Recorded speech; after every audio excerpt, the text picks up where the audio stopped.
Muito provavelmente o universo, talvez até o sistema solar, esteja infestado de formas de vida baseadas em átomos de carbono e que usam água como solvente. Com relação a formas de vida mais evoluídas, essas formas de vida são muito mais sensíveis do que as formas simples.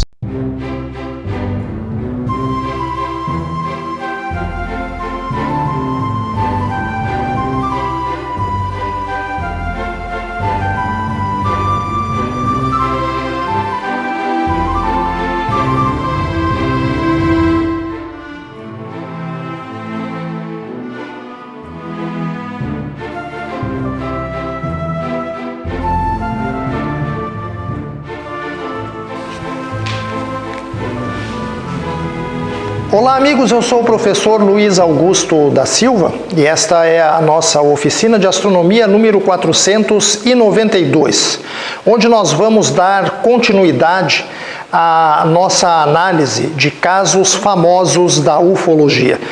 Analisando hoje o caso do capitão Thomas Mantell, que perdeu a vida supostamente perseguindo um disco voador em janeiro de 1948.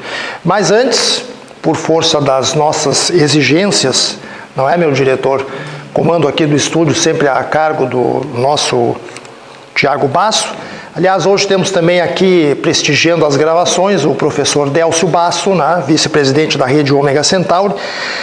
Mas vamos aos nossos recados iniciais, né, meu diretor? Se eu não faço isso aqui, o meu diretor depois, né, fica incomodado. Então vamos lá. Canal Livro Leve e Solto, é isso? Livro Leve e Solto, canal no YouTube de crítica literária, aos cuidados de Tiago Basso, que é também o nosso diretor aqui, né? Quero lembrar também que continua aberta lá no site vaquinha.com.br, vaquinha é com K, vaquinha.com.br, a conta número 675869, 675869, para o levantamento de fundos para viabilizar a edição de mais um dos livros do nosso colega Rodrigo de Moura Visoni, da rede Ômega Centauri, lá no Rio de Janeiro. Vai se chamar Os Balões de Augusto Severo. Eu já dei uma olhada no material que o Visoni nos remeteu e segue a mesma linha de excelência editorial, gráfica e também de conteúdo dos livros anteriores do Rodrigo Visoni. Os Balões de Augusto Severo, próximo projeto editorial do Rodrigo, e a conta está aberta lá para você colaborar com o que você puder, 675869. O que mais que nós temos aí, meu diretor? Vamos falar da nossa videossérie Astrosociologia, a existência de extraterrestres e o futuro da humanidade. Produção original da rede Ômega Centauri. São 12 episódios que agora você pode adquirir com 60% de desconto. É isso mesmo, meu diretor? 60% de desconto. É muito barato, né? R$ 39,90, 12 episódios. Está aparecendo aí no vídeo o endereço que você deve acessar e também pode acessar através do QR Code, né? O que mais que nós temos aqui? Planetário móvel da rede Ômega Centauri continua visitando escolas, já passou a pandemia, né, felizmente, e se você quer que a sua escola seja a próxima a ser visitada, basta mandar um e-mail para kcproduções1992@gmail.com e você vai ter o nosso planetário com a equipe de astrônomos e professores que trabalha com ele, presente para fazer a alegria dos seus estudantes no seu estabelecimento de ensino. O portal Ciência e Cosmos, lá no site da rede Ômega Centauri, redeomegacentauri.org, está agora oferecendo conteúdos exclusivos. Pagando apenas R$ 49,90 por ano, você recebe conteúdos novos praticamente toda semana. Efemérides, novidades, comentários, notas históricas, relatos de observações meteorológicas, astronômicas, etc. São mais de 8 colunas diferentes enfocando esses tópicos. E você pode ter acesso pagando apenas R$ 49,90 por ano. Se você é professor, tem desconto, fica R$ 39,90 por ano. E se é estudante, melhor ainda, você paga apenas R$ 29,90 por ano e tem acesso aos conteúdos exclusivos do nosso portal Ciência e Cosmos. Claro, eu não esqueci não, meu diretor. O diretor já está fazendo sinal ali, né? Claro. Anuário Astronômico Catarinense, edição 2023. Trabalho de autoria do nosso colega lá de Florianópolis, do Núcleo de Estudos e Observações Astronômicas, professor Alexandre Amorim. 9º ano de publicação consecutivo. Aqui dentro, meus amigos, tem tudo que você precisa saber sobre o que anda acontecendo no céu em 2023. Eclipses, cometas, planetas, Sol, Lua, chuvas de meteoros e sem falar das notas históricas, né, das tabelas, dos mapas, das cartas de busca. Tudo isso está aqui dentro no Anuário Astronômico Catarinense. Se você gosta de estudar o céu, você não pode deixar de adquirir esta obra espetacular. Como é que faz? É muito simples, manda um e-mail para costeira1@yahoo.com. Eu vou repetir, costeira1@yahoo.com e você vai garantir o seu exemplar do Anuário Astronômico Catarinense, edição 2023. O nome é catarinense, mas a validade dos fenômenos descritos aqui é para todo o Brasil. Esta obra vale a pena e eu faço questão de recomendá-la para vocês. Feito então, meu diretor, é isso, né? Esqueci alguma coisa? Acho que não, né? Tá tudo certo. Então vamos ao nosso assunto de hoje. Mais uma oficina da 20ª temporada, 27ª temporada anual das oficinas de astronomia, a nossa oficina 492, Casos Clássicos da Ufologia, capítulo 5, o caso Mantel. Para quem não tem conhecimento a respeito dessa série, nós vamos colocar aqui um esclarecimento inicial. Antes de mais nada, eu quero dizer o seguinte: eu sou astrônomo, eu não sou ufólogo. Por favor, não me chamem de ufólogo. Tem muita gente por aí que só para mexer com a minha paciência gosta de me chamar de ufólogo, mas eu não sou ufólogo. Não tenho nada contra quem se intitula ufólogo, desde que seja um elemento sério, que siga a metodologia científica. E diga-se de passagem, são poucos que fazem isso, tá? Mas tudo bem. Eu não sou ufólogo, por favor, não me chamem de ufólogo. Eu sou mais, digamos assim, um esclarecedor de casos de UFOs, né? Por exemplo, tem esse artigo meu aqui, publicado em 2013, onde nós revisitamos um caso ufológico brasileiro famoso, o caso do voo VASP 169. E já vou adiantar que está para sair uma versão nova, porque esse artigo foi escrito em 2013, quando o caso completou ali praticamente 30 anos, mas nós estamos finalizando uma nova investigação, onde inclusive alguns das conclusões desse estudo aqui de 2013 foram revogadas em favor de resultados mais concretos que a gente pôde obter em função desse novo estudo que a gente efetuou o ano passado, 2022, quando se completaram 40 anos do caso, tá? Bom, outra coisa que eu quero explicar é que essa série de oficinas, casos clássicos da ufologia, ela é uma série que foi iniciada em 2014, ainda na era presencial do nosso projeto. O primeiro caso analisado lá foi o caso Socorro, em 2014, oficina 356. Depois analisamos o caso Vilas Boas, em 2015. O caso do casal Betty e Barney Hill, também, que é mundialmente conhecido, na oficina 406, em 2016. O caso da Ilha Trindade, caso brasileiro, em 2017, na oficina 418. Esta aqui está disponível em vídeo, lá no antigo canal das oficinas de astronomia. Você coloca ali no YouTube Oficina de Astronomia 418, vai encontrar facilmente. E o caso Kenneth Arnold, já na fase emancipada do nosso projeto, a Oficina 455, em 2020. E agora, mais um capítulo desta série, onde nós vamos enfocar o caso do Capitão Thomas Mantell. Tá? E aquelas oficinas anteriores ali, que vocês não têm disponíveis em vídeo, deixa eu retornar o slide aqui, essas três primeiras, o caso Socorro, o caso Vilas Boas e o caso Beth Barney Hill, você pode adquirir o arquivo das apresentações em formato PDF.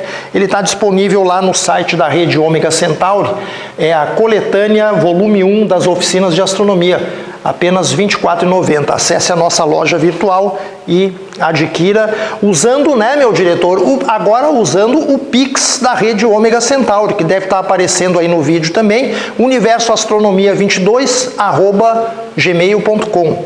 Tô certo ou estou errado? Bom, então, vamos ao caso do Capitão Mantell. Aconteceu na tarde de 7 de janeiro de 1948. Capitão aeronauta Thomas Francis Mantell, um jovem de 25 anos, tinha participado das operações militares do dia D, na Segunda Guerra Mundial, lá na Normandia. Um piloto de caça extremamente qualificado, extremamente experiente. Infelizmente, nesta data, perdeu a sua vida, deixou esposa, filhos ainda pequenos, perseguindo um suposto objeto voador não identificado, lá nos céus do estado de Kentucky, nos Estados Unidos. Como é que foi essa ocorrência? Vamos investigá-la em mais detalhes. Foi no início da tarde, do dia 7 de janeiro de 1948, na base aérea de Goodman, situada pertinho da cidade de Fort Knox, que é lá no estado de Kentucky. Aliás, o Fort Knox é onde os norte-americanos guardam as suas reservas de ouro, né, meu caro professor Delcio, sinalizando lá que é mesmo. Aliás, diga-se de passagem, né, eu já escrevi sobre isso lá no site da Rede Ômega Centauri. A vontade e o desejo de armazenar barras de ouro é uma das maiores demonstrações da irracionalidade da espécie humana. E eu já disse lá também, se nós, a espécie humana, fôssemos seres realmente educados e racionais, se nós tivéssemos que escolher entre um saco cheio de ouro e um saco cheio de estrume, nós não teríamos dúvida nenhuma em preferir o saco cheio de estrume, porque este material ainda poderia ser usado como, por exemplo, como fertilizante para a produção de alimentos, que é uma coisa de real valor, e não guardar barras de ouro, que é um metal absolutamente inútil. Esta é a nossa demonstração maior de irracionalidade. Muito bem, antes que eu me exalte mais, né, meu diretor, antes que eu me exalte mais e me desvie do assunto de hoje, vamos voltar aqui para os trilhos, tá? Bom, então o pessoal da base aérea aí, lá em Fort Knox, pois não, meu professor? Não, é que só quero lembrar que até a década de 1970, prevalecia o padrão ouro como base para qualquer moeda. Então, se um determinado país começasse a produzir muito dinheiro, muita cédula, ele tinha que ter um lastro de ouro, exatamente para... Hoje em dia isso não é mais necessário. Não é pelo seguinte, iniciativa dos Estados Unidos substituiu o padrão ouro pelo padrão canhão. Ah, pois é. Poder militar. É, justo. Só isso. Justamente. Mais uma demonstração da estupidez humana. Então, vale agora o poder militar. É, mais uma demonstração do primitivismo e da estupidez humana. Muito bem colocado. Bom, então o pessoal nessa base aérea lá em 7 de janeiro, início da tarde, logo depois do almoço, recebeu um telefonema da Patrulha Rodoviária Estadual de Kentucky, dizendo que havia pessoas relatando a presença de um objeto aéreo de aspecto incomum próximo da cidadezinha de Mayville. Tá? Foram recebidos também alguns relatórios adicionais de pessoas que residiam nessas duas localidades aqui, Owensboro e Irvington. Estavam descrevendo um objeto circular com um diâmetro estimado entre 80 e 90 metros e que se dirigia lentamente na direção do oeste, no céu. E então, às 13h45, precisamente, daquela tarde, esse militar aqui, o sargento Quinton Blackwell, que estava de serviço na torre de controle dessa base aérea, ele consegue avistar esse objeto, né? E descreve esse objeto, juntamente com mais duas testemunhas que estavam com ele lá de serviço, como sendo um objeto branco situado à distância, ou seja, um objeto branco distante. Aí é chamado o comandante da base, que era o coronel Guy Hicks, e ele também observa o objeto e descreve esse objeto como muito branco, aproximadamente com 1/4 do tamanho da lua cheia. Sabendo-se que a lua cheia tem um diâmetro de meio grau, então nós deduzimos que o objeto tinha um diâmetro aparente da ordem de 1/8 de grau, né?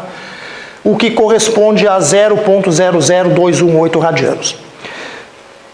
Se eu tenho um objeto linear com um diâmetro de 30 metros, e já vou justificar daqui a pouquinho por que 30 metros, tá? Com esse diâmetro angular aqui, ele teria que estar a uma distância de 14 quilômetros lá dessa base aérea.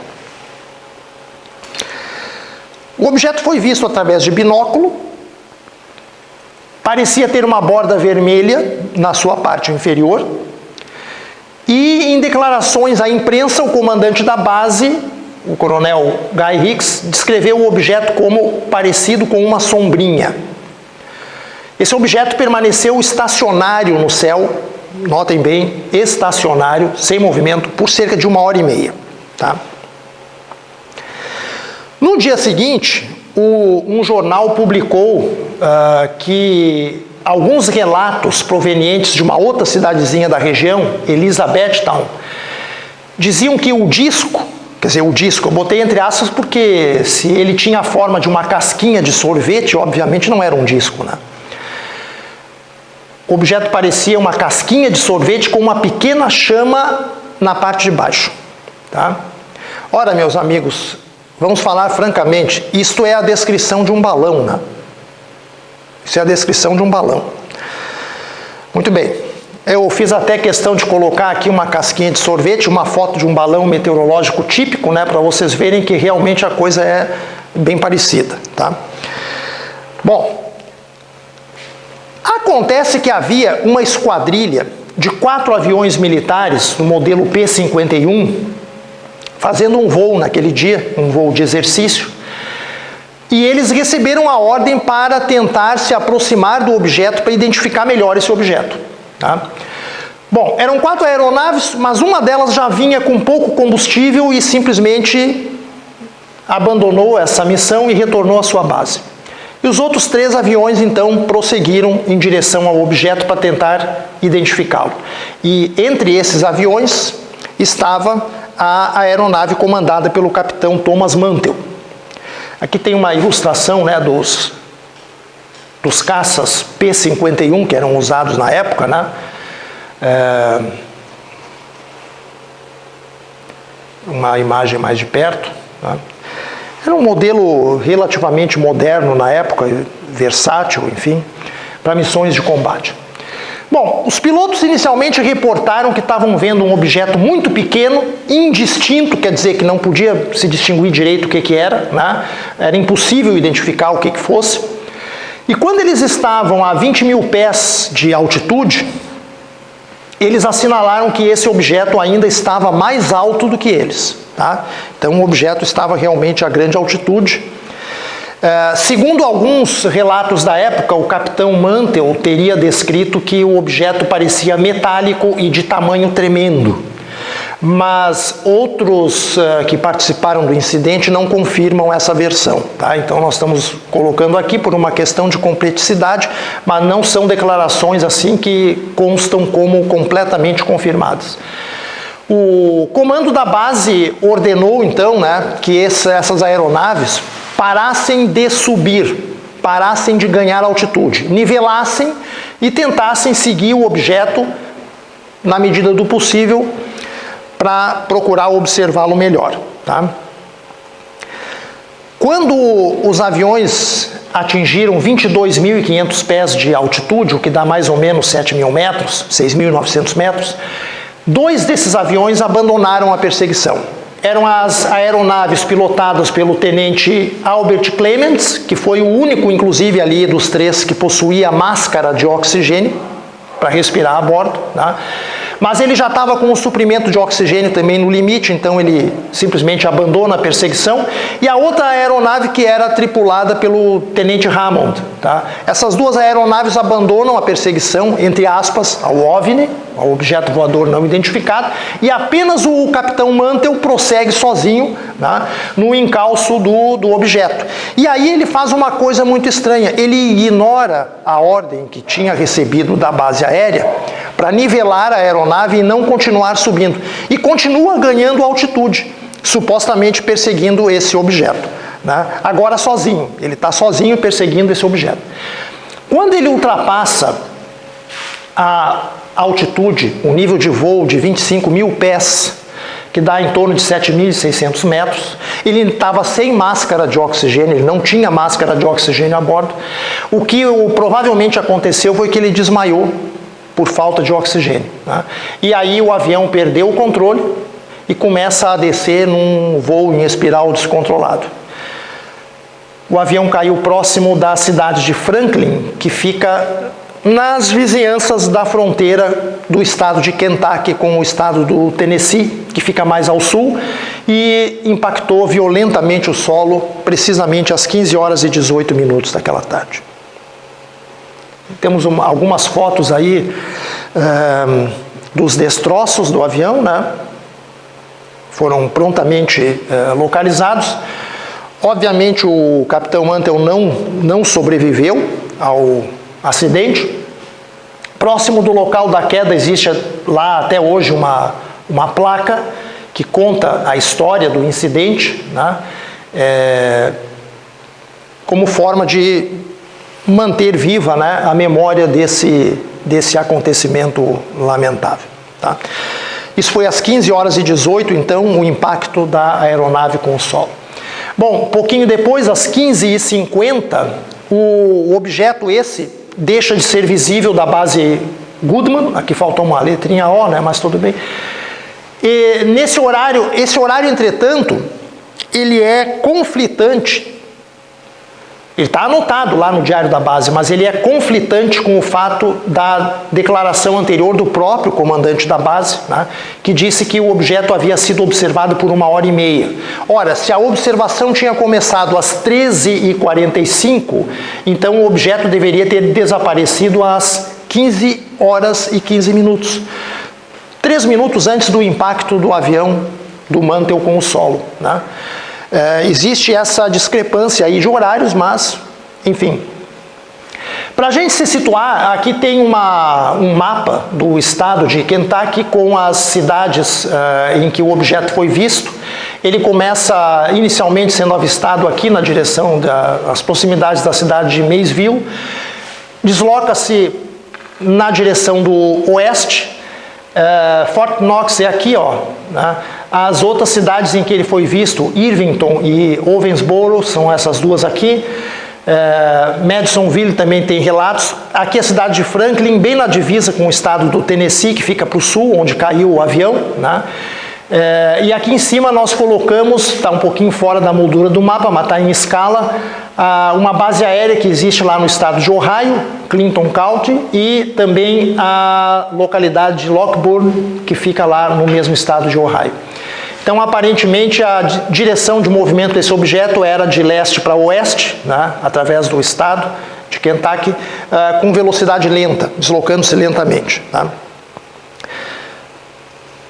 Muito bem, essa ocorrência, ela repercutiu profundamente na sociedade norte-americana daquela época, não só nos meios civis, como nos meios militares. Porque até então as pessoas estavam vendo o disco voador adoidado, né? Os civis, os militares, enfim, desde o aparecimento lá do Kenneth Arnold, que nós já comentamos aqui na oficina 455, o Kenneth Arnold foi em junho de 1947, 6 meses antes do acidente do Capitão Mantell. Então já estava na moda ver discos voadores nos Estados Unidos, né? Mas as pessoas consideravam a questão assim como uma questão interessante, mas sem grande gravidade. A coisa toda mudou no momento em que um militar perdeu a vida perseguindo supostamente um disco voador, né? Então, esse caso ele representa assim uma espécie de ponto de virada na questão dos discos voadores. Eles passam a ser encarados com uma seriedade muito maior e com preocupação muito maior, tanto por parte da sociedade civil norte-americana, quanto por parte da sociedade dos meios, dos círculos militares, né? Exército, Marinha, Força Aérea, etc. Bom, já naquela época havia fake news, viu, meu diretor? Fake news, não se chamava fake news na época, né, mas eram boatos mesmo, né? Uma boataria impressionante se seguiu ao acidente do Capitão Mantell. Entre as notícias falsas divulgadas na época estavam a de que o UFO seria um míssil soviético, ou uma nave extraterrestre que teria abatido o Capitão Mantell quando ele teria se aproximado muito dela. Boatos de que o corpo do Capitão Mantell nunca foi, aliás, foi recuperado entre os destroços, crivado de balas. E o oposto, ou seja, que o corpo nunca tinha sido encontrado. Que o avião teria se desintegrado por completo em pleno ar, o que obviamente é uma mentira, porque os destroços do avião, né, foram encontrados no chão, e que os destroços do avião estariam radioativos ou magnetizados. Tá? Tudo isso foram notícias que surgiram na imprensa lá daquela época. Algumas das notícias, inclusive, né, uma desmente a outra, né, enfim, mas as mentiras não se preocupam em ter consistências, né? Nenhuma dessas alegações elas foram confirmadas pela Força Aérea, tá? Então tudo isso aí é boato. E aí nós vamos para as hipóteses explicativas, né? O que teria realmente acontecido? Teria sido um objeto voador não identificado, uma espaçonave extraterrestre ou alguma outra coisa? Bom, se a gente vai comparar o caso do Mantell com outras ocorrências ufológicas clássicas, inclusive com a do Kenneth Arnold, a gente vê que o caso tem uma estrutura mais simples. Então, em princípio, é mais fácil de investigar e esclarecer. Foi feita uma investigação oficial do incidente. Naquela época, a Força Aérea norte-americana não tinha o projeto Blue Book ainda, era o projeto SIGN, projeto Sinal, que é um dos antecessores do projeto Blue Book, né? E dentro do âmbito da investigação nesse projeto, foram sugeridas duas hipóteses explicativas. Ou o objeto era o planeta Vênus, ou era um balão do tipo Skyhook. Então vamos aprofundar essas duas hipóteses aí, né? Primeiramente a hipótese de Vênus. Aí já estou vendo os ufólogos que estão assistindo ao vídeo vão dizer, lá vem ele com Vênus de novo, é sempre Vênus, é sempre Vênus. Não, meus amigos, não é sempre Vênus não, mas aqui foi aventada a possibilidade de ter sido o planeta Vênus. O que aconteceu? Aconteceu que a mídia norte-americana começou a pressionar as autoridades militares para que fosse feita uma investigação consistente daquele desastre, né? Afinal de contas, uma vida humana tinha sido perdida.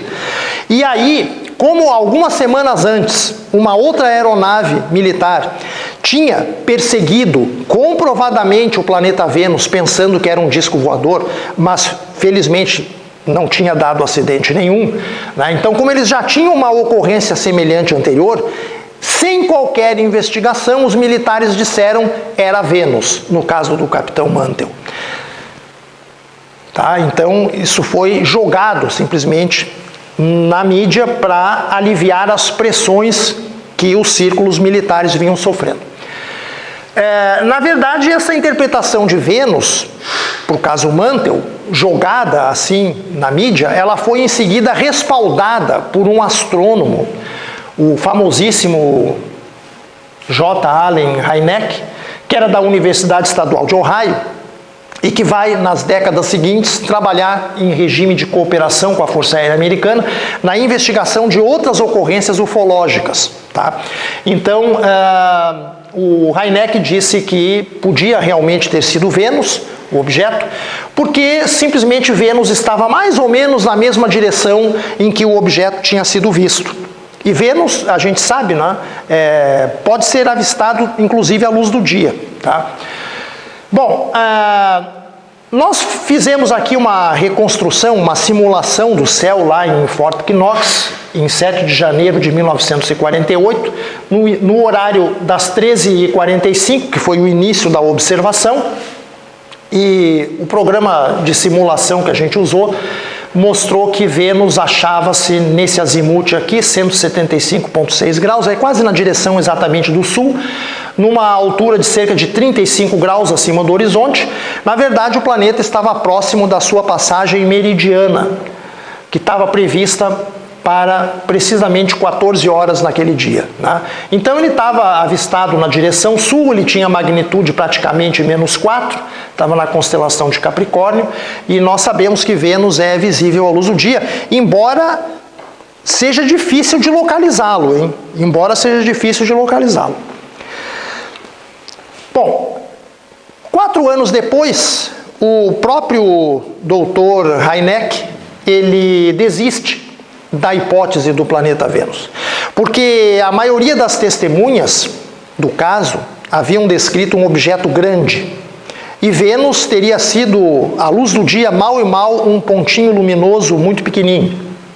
Então, ademais, analisando as condições meteorológicas lá do dia, constatou-se que havia muita névoa presente na atmosfera, o que contribuiria para dificultar a observação de Vênus. Então, por esses elementos aí, o Hynek abandona a explicação do planeta Vênus e passa a defender a hipótese de que o objeto era, na realidade, um balão meteorológico.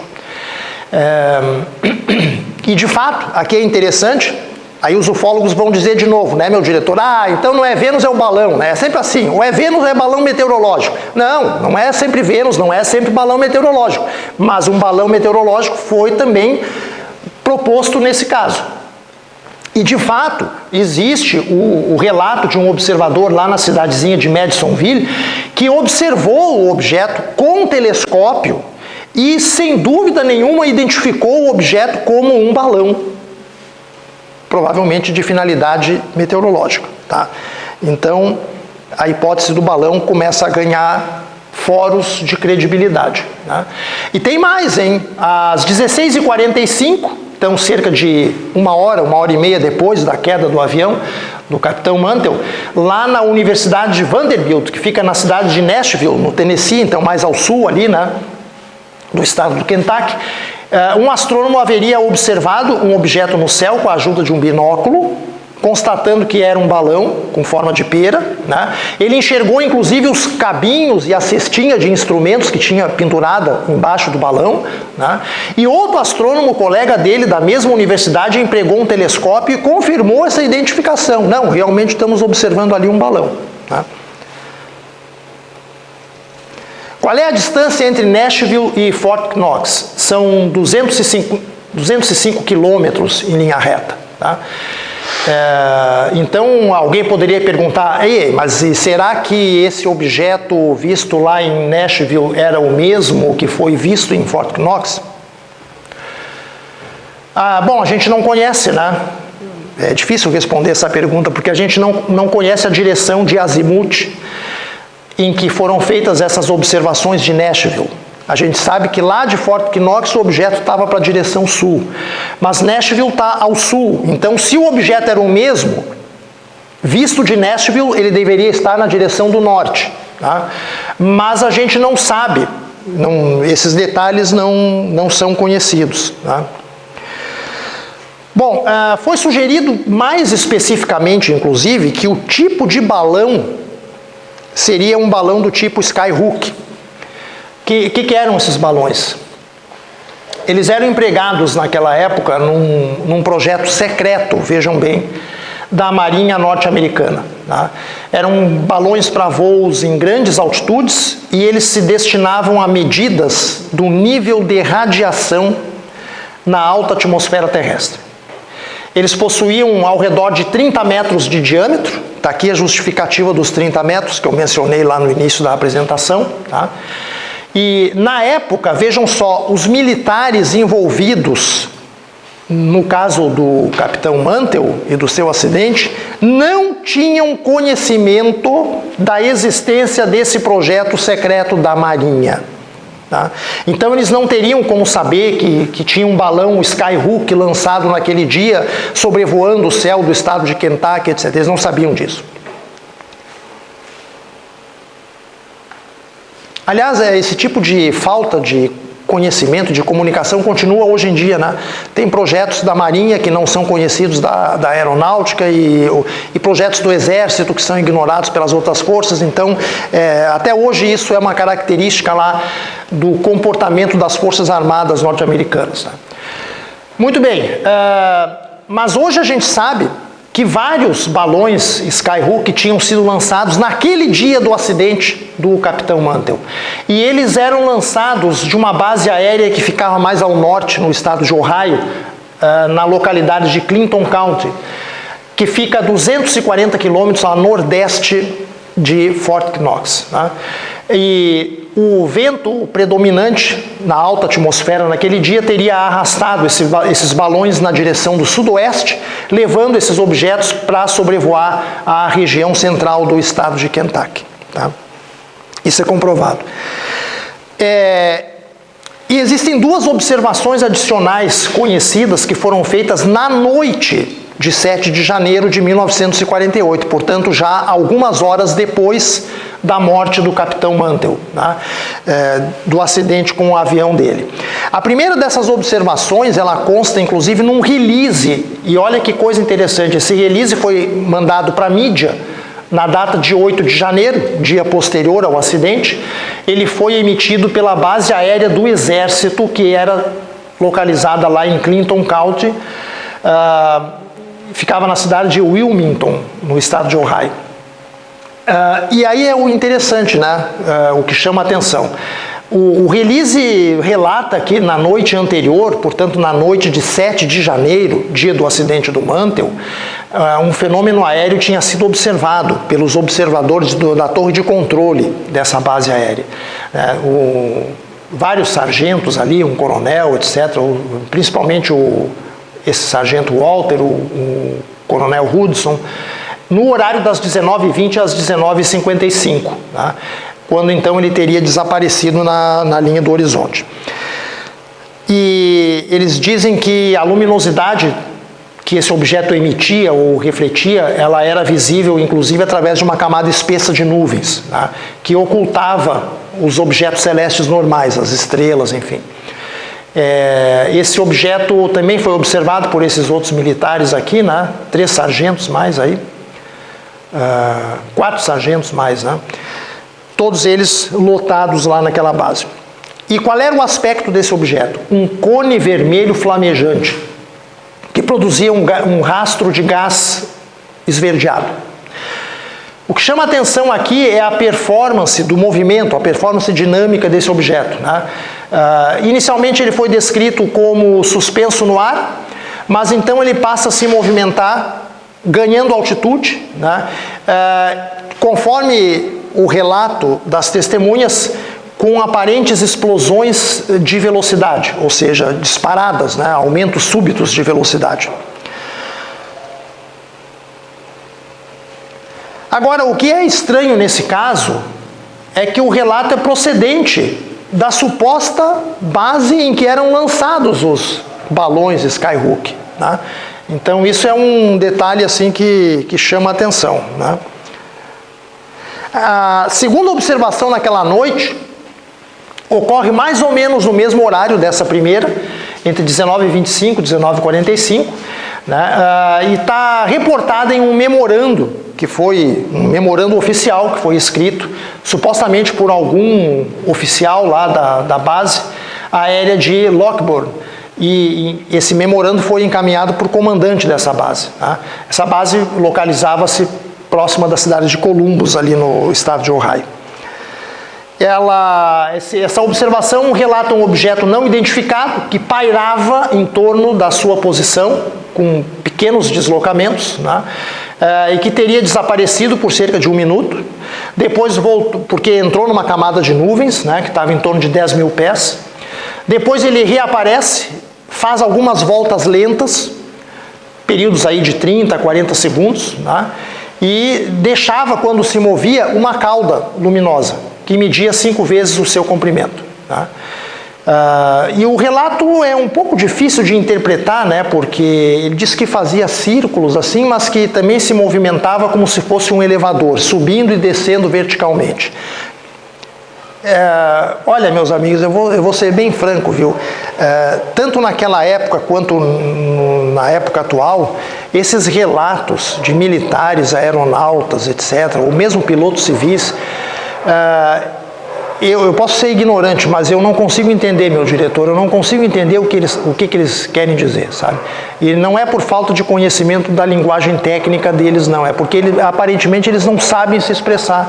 Não sabem se expressar. Você diz que o objeto fica dando voltas lentamente, mas que ele, na verdade, tinha deslocamento vertical, subia e descia. Como é que eu posso interpretar isso? Uma coisa não exclui a outra? Será? Enfim.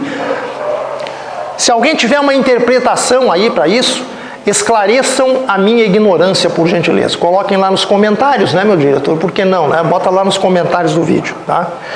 Bom, pois não, meu caro professor. Um objeto que seja... Enquanto isso, eu vou tomar um golezinho aqui de água. Um objeto que esteja subindo, descendo, em função da densidade, né, dele em relação ao lugar. Claro. Certamente também vai ter deslocamento Laterais, né? laterais. Isso. É. Então, combinando esses dois movimentos, Uma combinação, né? pode sugerir Uma composição de movimentos, né? Provavelmente é isso. Provavelmente é isso mesmo. Tem razão.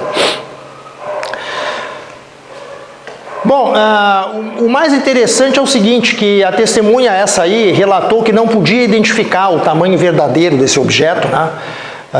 Mas ele disse que parecia ser tão grande ou maior do que um avião do tipo C-47. Isso daria em torno de 20 a 30 metros de diâmetro. E notem que 20 a 30 metros é de novo a dimensão de um balão Skyhook típico, né? Ele possuía forma redonda ou oval, né, de cor âmbar claro, tá? E não foi ouvido nenhum ruído, não produzia ruído aparentemente. Bom, pouco antes de desaparecer, esse objeto teria reduzido a altitude, teria chegado muito próximo do solo, na descrição desse observador, e depois teria retornado para sua altitude de 10 mil metros, teria nivelado e então teria sumido entre as nuvens no rumo leste-sudeste, né, no azimute de 120 graus. Bom, curioso que essa testemunha afirma seguramente que não se tratava de um corpo celeste, não se tratava de aviões militares ou civis, e ele também exclui a possibilidade de um balão, tá? Mas note-se, né, que se a descrição dele é correta, se a estimativa de tamanho dele é correta, as dimensões seriam compatíveis com as de um balão do tipo Skyhook. Muito bem, quais são as conclusões que nós podemos tirar do caso Mantell, né? Se vocês forem olhar hoje lá a classificação desse caso nos arquivos oficiais, ele ainda consta nos arquivos da Força Aérea como indeterminado, com relação às suas causas, né? Mas a hipótese de confusão, né, com um balão, ela é aceita hoje em dia pela maioria dos investigadores, céticos ao menos do caso, né? Os ufólogos não entregam, né, não se rendem, os ufólogos continuam dizendo, não, era uma nave extraterrestre e tal, não sei o quê, né? Mas os investigadores que se atêm a uma metodologia científica rigorosa são quase unânimes em afirmar que, muito provavelmente, o que aconteceu foi uma confusão com um balão meteorológico secreto, do qual nem mesmo os militares diretamente envolvidos tinham conhecimento, e nós sabemos pelos registros disponíveis que vários balões tinham sido lançados naquela data, no período diurno e, inclusive, no período noturno, né?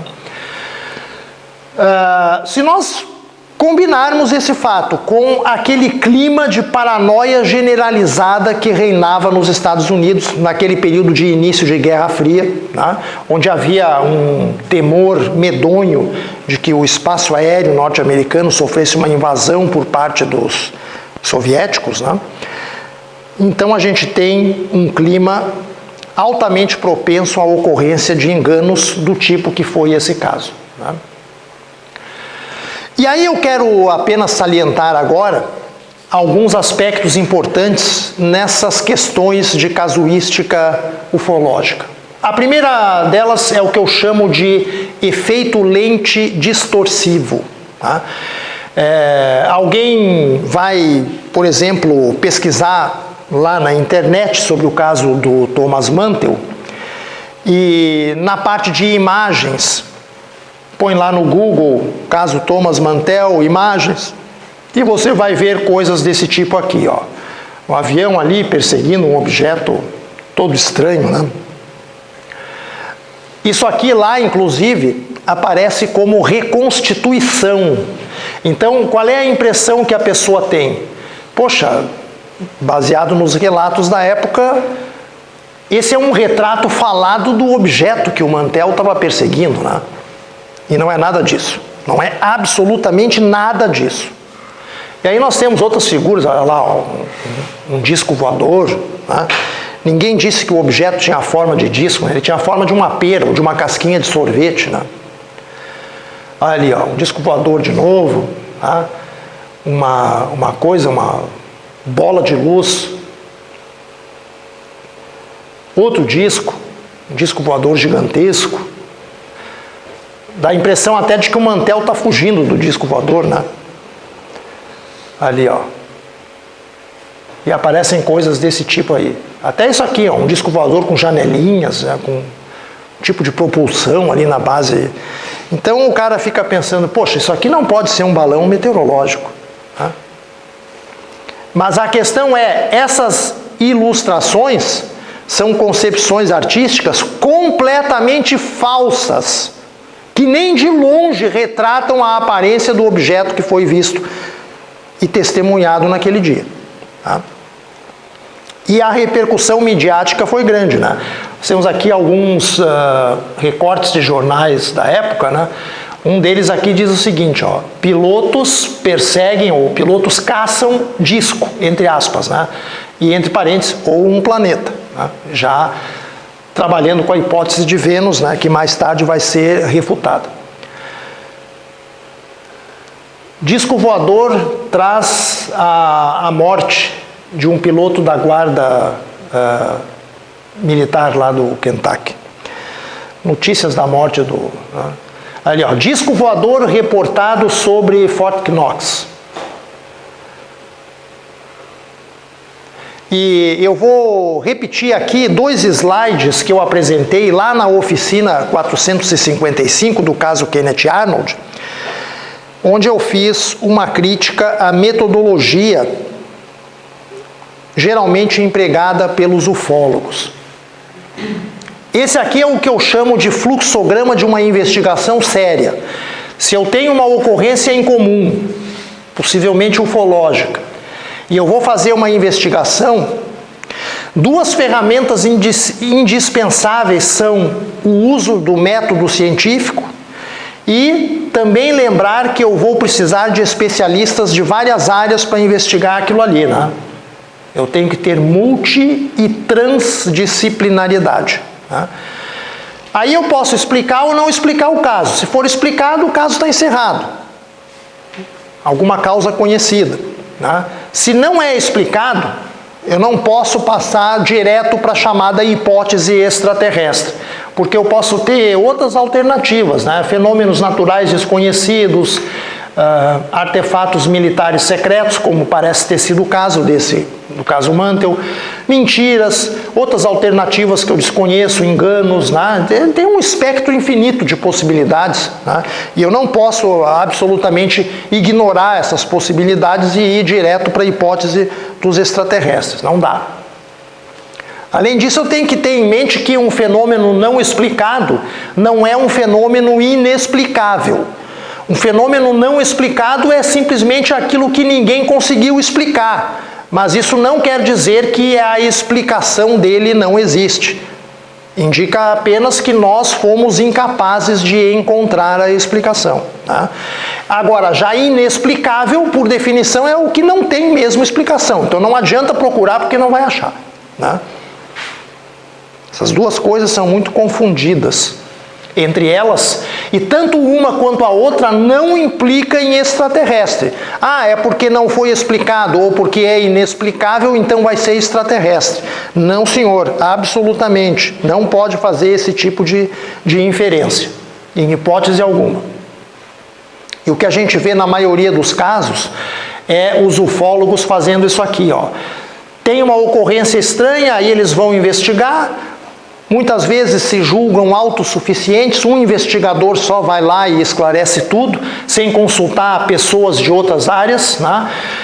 Quase nunca usam a metodologia científica, pelo menos de uma maneira rigorosa, né? Atropelam fatos, já têm ideias, já têm predisposições a respeito da interpretação daquilo tudo. E aí eles têm duas opções, ou explica ou não explica. Se explica, muitas vezes o caso está encerrado e eles desembocam na hipótese extraterrestre direto, tá? E se não explicam, aí então mesmo que já vai para os ETs, porque não pode ser outra coisa, tá? Então isso aqui é amplamente condenável, e é o que 99,9% dos ufólogos faz. Tá? Por isso que eu não gosto, viu, meu diretor, viu, meu caro professor Deus, eu não gosto que me chamem de ufólogo. Eu não tenho nada contra quem queira investigar fenômenos aéreos não identificados, não tenho nada, contanto que se atenha à seriedade científica da coisa, tá? E a maioria não faz isso. E é por isso que eu não sou ufólogo também, e desse jeito eu não vou ser mesmo, tá? Deixo mais uma vez o mesmo slide que eu projetei lá na oficina do Kenneth Arnold. Fatos extraordinários requerem evidências extraordinárias. Frase do nosso grande cientista, divulgador e inspirador, o Carl Sagan, tá? Nós continuamos aguardando as evidências extraordinárias. Bem, meus amigos, dentro dessa série Casos Clássicos da Ufologia, nas oficinas de astronomia, nós vamos, no próximo capítulo, analisar as famosas luzes de Lubbock, no estado do Texas. Essa oficina está estimada lá para o ano de 2024. Eu lembro que as oficinas de astronomia não são oficinas de ufologia, né? E nós enfocamos só esporadicamente essas temáticas, sempre que elas tenham alguma coisa a ver com fenômenos atmosféricos ou astronômicos, né? Nós estamos fazendo uma análise dos casos mais clássicos da ufologia e, conforme vocês podem conferir, analisando os arquivos e os vídeos dessas nossas apresentações, até o momento, nenhum desses casos revelou qualquer coisa de significativa em prol da validade da chamada hipótese extraterrestre, ou seja, de que realmente seriam evidências da presença de naves extraterrestres ou alienígenas aqui no nosso planeta, tá? O que não quer dizer que, eventualmente, futuramente, não vá aparecer alguma evidência, mas até o momento não apareceu. Essa foi a oficina de astronomia número 492. Obrigado pela sua atenção e até o nosso próximo encontro.